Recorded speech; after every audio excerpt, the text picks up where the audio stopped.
নিজেদের বাচ্চা হচ্ছে না জন্য বাচ্চা অ্যাডপ্ট নেওয়াটাই জরুরি, আর বাচ্চা অ্যাডপ্ট নেওয়াটাই উচিত। দিনের পর দিন, বছরের পর বছর চলে যাচ্ছে, কিন্তু আমরা সেরকম ফল পাচ্ছি না। আর এই কথাগুলো প্রচুর শেয়ার করেছি সোশ্যাল মিডিয়াতে, ইউটিউব বলো, ফেসবুক বলো, প্রত্যেকটা জায়গায়। তো যাই হোক, এটা নিয়ে আমি পরে আসছি তোমাদেরকে বলতে।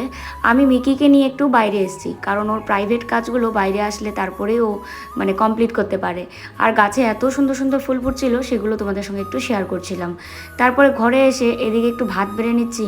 সকালবেলা আমরা তো অন্য সময় অন্য কিছু খাই, একটা না কতদিন স্যুপ খাওয়া হলো, আর এক একদিন এক একটা খাওয়ারই চেষ্টা করি। তো এখন কদিন যাব তো অসুস্থ জন্য, তো ওর জন্য সেরকম একটা কিছু আমি বানাতেও পারছি না হেলদি ফুড ছাড়া। তো এক মুঠ ভাত ডিম সেদ্ধ দিয়ে খেলে সেরকম একটা কোনো ক্ষতি হবে না। তবে 3 বেলা ভাত কিন্তু আমরা এখন আর খাই না। সেই আমি খেতাম বিয়ের আগে, মানে সেটা ছোটোবেলার কথা, কিন্তু এখন কিন্তু আর সেই মানে অভ্যাসটা নেই। তো এই কদিন এরকম করে চলছে, তারপরে আবার সকালবেলা একটা কিছু বানাবো। আর আমার গাছের একদম মানে ফুটন্ত তাজা ফুলগুলো দিয়ে আসলাম, মা ঠাকুরের চরণে দেবে। আর এদিকে আমি এখন একটু ফল কাটতে বসলাম, ঘুটুনকে দিলাম ডিমের কুসুম দিয়ে ফল কাটতে বসলাম। তো যাই হোক, যে কথাটা তোমাদের প্রথমে বলছিলাম, এই কথাটা নিয়ে একটু তোমাদের সাথে কথা বলি। অনেকেই আমাদেরকে এই কথাটা কিন্তু বলেছে যে তোমরা অ্যাডপ্ট নিতে পারো, নিজেদের রক্তের বাচ্চা হলেই যে সে বাচ্চা, আর একটা নিষ্পাপ বাচ্চাকে তোমরা যদি মানে একদম নিজের সন্তানের মতো করে বড় করো, সেটা যে নিজের বাচ্চা হবে না সেটা কিন্তু কোনো কথা না। রক্তের বাচ্চাও অনেক সময় বেইমানি করে, আর অন্যের বাচ্চা এনে নিজের বাচ্চার মতো করে বড় করে তুলো, দেখবে এটাই তোমার মানে একদম নিজের বাচ্চাই হয়ে যাবে। দেখো, অ্যাডপ্ট এমন একটা মানে পদ্ধতি যেটা যে কেউ চাইলে পারবে না।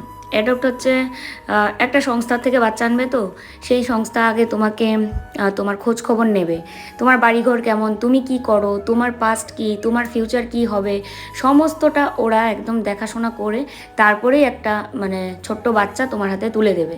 এবার অ্যাডপ্ট যেমন মুখের একটা ছোট্ট একটা ওয়ার্ড, তেমনি এটা কমপ্লিট করা অনেক বেশি জটিল।